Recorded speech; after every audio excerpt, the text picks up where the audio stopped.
और इसी बीच लखनऊ से बड़ी खबर सामने आ रही है। उत्तर प्रदेश की 30 लोकसभा सीटों पर अखिलेश की नजर। सीटों पर जीत के लिए अखिलेश यादव बना रहे हैं मेगा प्लान।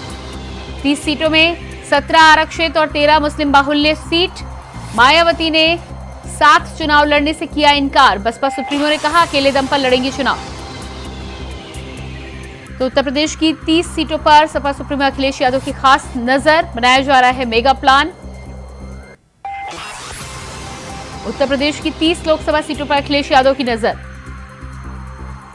30 सीटों में से 17 आरक्षित तो 13 मुस्लिम बाहुल्य सीटें।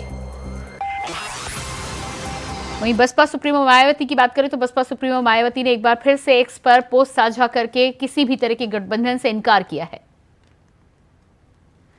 बीएसपी देश में लोकसभा का आम चुनाव अकेले अपने बलबूते पर पूरी दमदारी और दमखम के साथ लड़ेगी, जिससे विरोधी लोग काफी बेचैन लगते हैं। इसलिए आए दिन किस्म किस्म की अफवाहों और गुमराह करने का काम किया जा रहा है।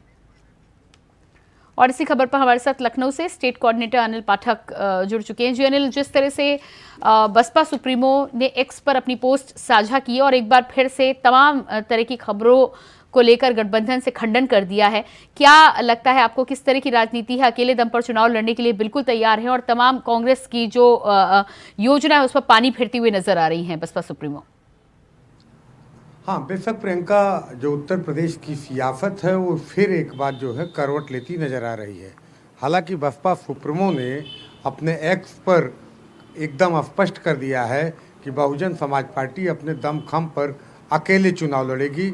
जो विरोधी दल के लोग हैं वो गठबंधन के नाम पर सिर्फ अफवाह फैला रहे हैं।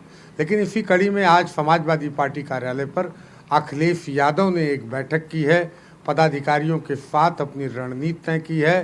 समाजवादी पार्टी का जो फोकस है वो 30 लोकसभा क्षेत्रों को लेकर के है, जिसमें 17 लोकसभा क्षेत्र रिजर्व हैं और 13 जो है वो मुस्लिम बाहुल्य लोकसभाएं हैं। तो इसको लेकर के जो समाजवादी पार्टी का है उसका मेगा प्लान जो है वो बना रहे हैं अखिलेश यादव कि किसी भी हाल में इस 30 लोकसभा सीटों पर समाजवादी पार्टी का प्रदर्शन बढ़िया होना चाहिए और चुनाव जो है वो जीतने के लिए लड़ा जाना चाहिए। अब एक सवाल ये सबसे बड़ा है कि आखिर समाजवादी पार्टी को इंडिया गठबंधन में सीटें मिली हैं 63, लेकिन जो समाजवादी पार्टी की तैयारी चल रही है वो 30 सीटों पर चल रही है। तो इससे एक कयास लग रहा है कि कहीं कुछ अंदर अंदर और खिचड़ी तो नहीं पक रही है। वहीं कांग्रेस को 17 सीटें मिली हुई हैं। कांग्रेस की तरफ से अभी एक भी प्रत्याशी की घोषणा नहीं की गई है। लेकिन बसपा सुप्रीमो मायावती ने जिस तरह से ये खंडन किया है कि बहुजन समाज पार्टी अपने बलबूते पर चुनाव लड़ेगी, उससे ये कांग्रेस को एक बड़ा झटका है। बहुत मतलब उसका जो प्लान है वो बिखरता हुआ नजर आ रहा है। जी बिल्कुल अनिल, पिछले चुनाव की यदि बात की जाए तो 5 सीटें सपा के खाते में आई थी। ऐसे में 30 पर अगर तैयारी हो रही है तो क्या लगता है आपको कितनी मेहनत करनी पड़ेगी? दूसरी तरफ मायावती ने साफ तौर पर किनारा कर लिया है, यानी कि तमाम 80 सीटों पर चुनाव वो अकेले दम पर लड़ती हुई नजर आएंगी। और ऐसे में कांग्रेस का जो योजना थी कि सबको एक साथ लाकर कहीं ना कहीं वोटों को एकजुट किया जाए, उस पर पानी फिरता हुआ नजर आ रहा है।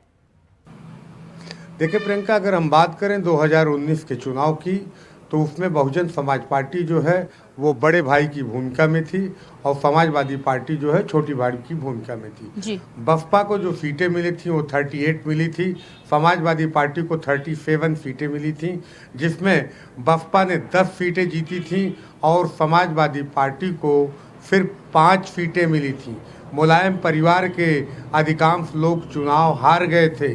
सबसे बड़ा गठबंधन था ये, सामाजिक और जातीय गठजोड़ का एक सबसे बड़ा प्रयोग था उत्तर प्रदेश में। लेकिन 2019 में ये प्रयोग फेल हो गया था। भारतीय जनता पार्टी ने लंबी छलांग लगाते हुए बढ़त ली थी। एक बार फिर कांग्रेस की तरफ से ये प्रयास किया जा रहा है कि जितने सेकुलर दल हैं जो बीजेपी की नीतियों में विश्वास नहीं रखते हैं, उनके साथ नहीं जाते हैं, उनको एकजुट किया जाए और एक मंच पे ला करके चुनाव लड़ा जाए। लेकिन जो बसपा सुप्रीमो मायावती की तरफ से बार बार खंडन किया जा रहा है, उसके बावजूद उत्तर प्रदेश में एक अलग तरह की ये हवा जो है फैलाई जा रही है, बनाई जा रही है कि बहुजन समाज पार्टी देर सवेर गठबंधन में जरूर आएगी। तो जिससे इस बात पे पूरा बल मिल रहा है कि कहीं ना कहीं चाहे वो समाजवादी पार्टी हो और चाहे कांग्रेस हो, उसको इस बात का अंदाज़ा है कि कांग्रेस और सपा मिल करके भारतीय जनता पार्टी का मुकाबला नहीं कर सकते हैं। तो ऐसे हालात में कितनी सीटें समाजवादी जीत पाएगी, ये अभी कुछ कह पाना बड़ी जल्दबाजी होगी।